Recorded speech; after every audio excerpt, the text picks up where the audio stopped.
Hello, everyone.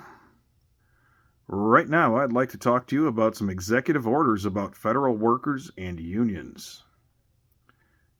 One of President Biden's best accomplishments was an executive order that would give incremental raises to federal workers.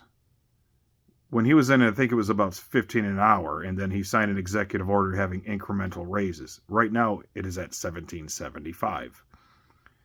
And it has been struck down. The executive order has been taken off by President Trump, which is something that's within the presidential powers to do.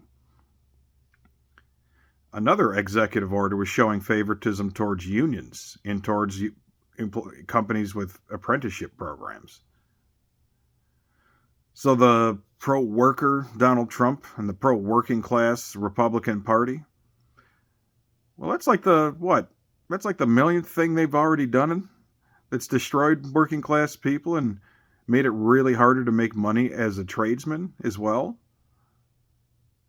And it's not even April. This is the first day of spring as of recording. So here's the deal. You take a big dump on working class people, big dump on federal workers and unions, and the Democratic Party, MSNBC, and it's right there, right? They're out there just sitting it, screaming from the mountaintops. Now, this is a very big missed opportunity because right now, you can actually go shout that, hey, President Joe Biden, a Democrat, gave you money, made it easier for you to make money. President Trump, a Republican, didn't. Now, there's a lot of things that are going on, so not everyone knows this issue. But a lot of the leadership and the moderates are unfortunately backed by the oligarchs who support these decisions. And this is actually part of my personal theory that the moderate leadership is playing dead just so the Republicans can get their way, so the oligarchs that back those Democratic leadership can benefit. But that's neither here nor there. Continuing on, the only person who talked about it, and the only person that I've seen covering it as of right now, was Kyle Kulinski from Secular Talk. Now, he's somebody I've been watching for like 8 years now, 7, 8 years now, something along that line. So, I mean, it's great that he did this, and I have a link to the short in my description. It's awesome that he did it. Good for him. And I appreciate him, and I still respect him. But this is something that should be actually done by the Democratic Party. This is something that the MSNBC and the Democratic talking heads should be talking about, and they're just not.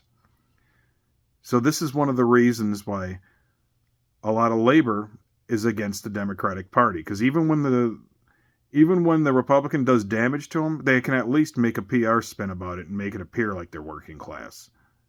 The Democratic parties will not speak up for them.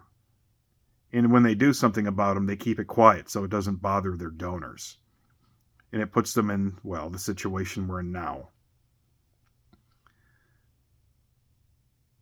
So it's going to be a little harder to make money as a federal contractor, and it's going to be harder to make money as a federal worker, and it's going to be harder to make money as a union company.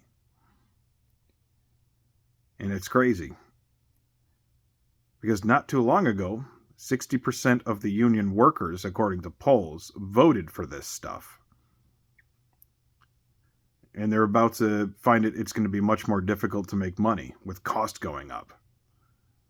But if you're one of those people that voted for Trump,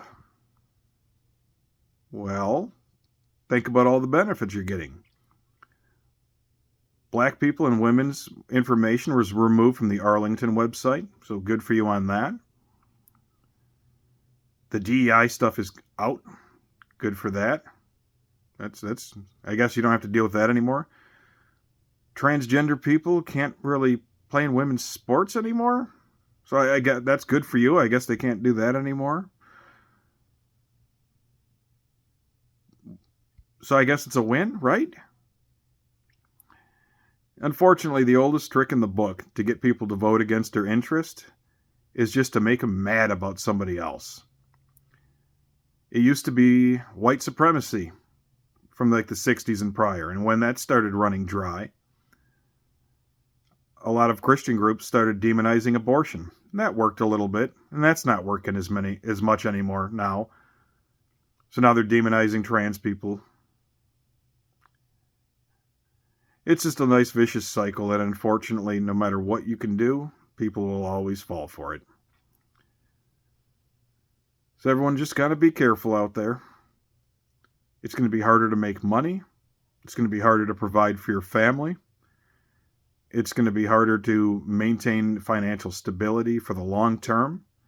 And unfortunately, most of the people that this affects negatively are cheering for it. They're cheering for the consequences. They're not really smart enough to know or emotionally mature enough to admit that this is going to affect them negatively. But as long as it owns the libs, well, I guess they'll go through with it.